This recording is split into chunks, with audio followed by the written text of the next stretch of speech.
बाजी जैसे ही गाँव से आई, मैंने बाजी को कहा बाजी मुझे ये ऑन बाई नहीं की है। अच्छा। तो बाजी कहती उसने अगर किया भी ना तो बच्चा उसका नहीं है, बच्चा किसी और का है।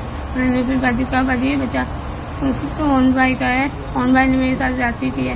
फिर जो ड्राइवर था उसने भी ज्यादती की है, फिर बच्चा उसका था। नाज़रीन किराम, जमीन फटी ना आसमान गिरा, एक मासूमा एक नन्ही बच्ची दरिंदगी का निशाना बनती रही और मुसलसल 5 महीनों तक उस मासूम बच्ची को ज्यादती का निशाना बनाया जाता रहा।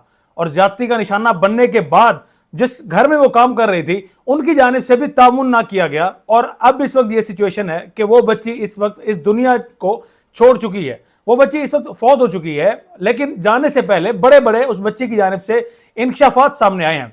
बच्ची ने बताया है कि उसे किसने दरिंदगी का निशाना बनाया, किसकी वजह से वो इस नौबत तक पहुंची, असल कसूरवार कौन है। तमाम के नाम बच्ची अपनी आखिरी फुटेज में बाकायदा से लेकर गई है। मैं आपको जरा नाज़रीन किराम वाकया की तफसीलात से आगाह करूंगा। ये दरअसल जो बच्ची है इसका ताल्लुक है फैसलाबाद से और ये बच्ची मुलाजमा थी लाहौर में, मॉडल टाउन में एक घर है, वहां पर ये बच्ची काम कर रही थी। लेकिन वहां पर काम करने के साथ साथ मुसलसल 5 महीने तक जिस घर में ये बच्ची काम कर रही थी वहां पर उस घर मालकान के जो बड़ा बेटा है, जो खुद शादीशुदा है, जिसके 3 बच्चे भी हैं, वो और साथ में उस घर का ड्राइवर, दोनों ने मिलकर जो है जिनसी दरिंदगी का निशाना बनाया इस मासूमा को, जिसकी हार्डली उम्र 14 साल होगी, 15 साल होगी। और इस मासूमा को मुसलसल निशाना बनाया जाता रहा। शायद बच्ची की जानिब से वहां पर जिनके पास काम कर रही है उनको भी बताया गया हो, लेकिन उन्होंने कान ना धरे और बच्ची को किसी ने भी सीरियस ना लिया। मामला तब खुला जब बाकायदा से पता चला कि बच्ची हमल से है। बच्ची ने जो वहां पर जिनके पास मुलाजमा थी, जिन्हें वो बाजी बाजी कहकर मुखातिब कर रही थी, तो फिर उसने अपनी उस बाजी को यानी अपनी मालकिन को बताया कि उसके साथ अब तक क्या कुछ होता रहा है और अब इस वक्त इस तरह से उसको तकलीफ में जो है वो मुब्तला है। अब वहां पर जो मालकन थी, मालकन की जानिब से स्ट्रिप बाकायदा एक मंगवाई गई, प्रेगनेंसी को चेक करने के लिए स्ट्रिप यूज की जाती है। उस स्ट्रिप से बाकायदा पता चला कि बच्ची जो है हामला है। और फिर मालकन ने पूछा कि आखिर क्या माजरा है, या किसने ये सब कुछ किया।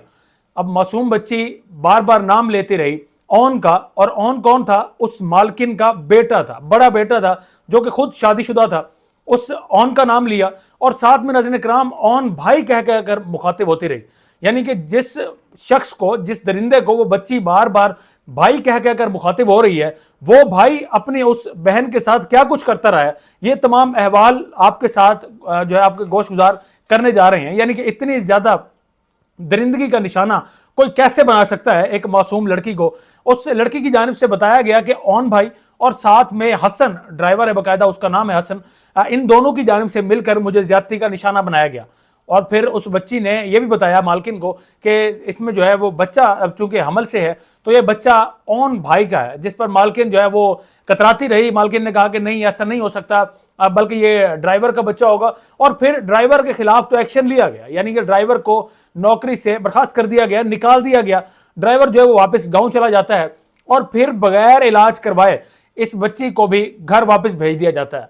बच्ची जब घर वापस जाती है वहां पर उसकी मजीद तबीयत खराब होती है और फिर उस बच्ची के वालिदैन रब्ता करते हैं दोबारा इसी खातून से, इसी मालकिन से। और फिर ये मालकिन उस बच्ची को बुलवा लेती है और फिर इलाज के बहाने उसे लेकर जाती है एक हॉस्पिटल में। वहां पर उसका इलाज इस तरह से किया जाता है कि इसकाते हमल किया जाता है, यानी कि जो बच्चा है वो गिराया जाता है, हमल गिराया जाता है। और इसकी वजह से, इस तकलीफ की वजह से वो बच्ची फिर बाद में जानवर ना हो सकी और बाद में बुखार के साथ साथ उसकी कमजोरी इतनी ज्यादा पैदा होगी कि जिसके बाद अब इस वक्त उस बच्ची की डेथ हो चुकी है। लेकिन मरने से पहले बच्ची अपने कातिलों के नाम वाज़ेह तौर पर बताकर गई है और एक उनके कातिल हैं, एक वो ऑन और दूसरा हसन जो कि वहां पर ड्राइवर था। इन 2 कातिलों के नाम बच्ची की जानिब से बताए गए।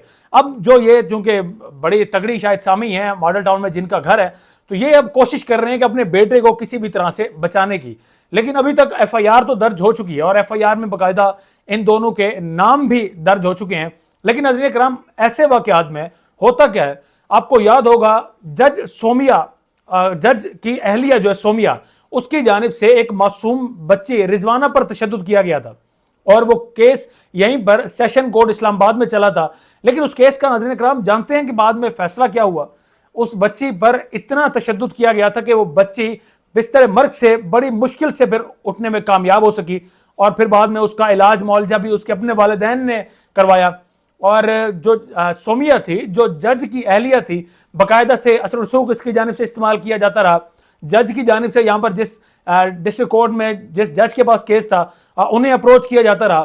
اور پھر ہوا کیا, اس بچی کو دھمکایا گیا, اس کے والدین کو دھمکایا گیا, بچی رضوانہ جن کے متعلق آپ کو بتا رہے ہیں.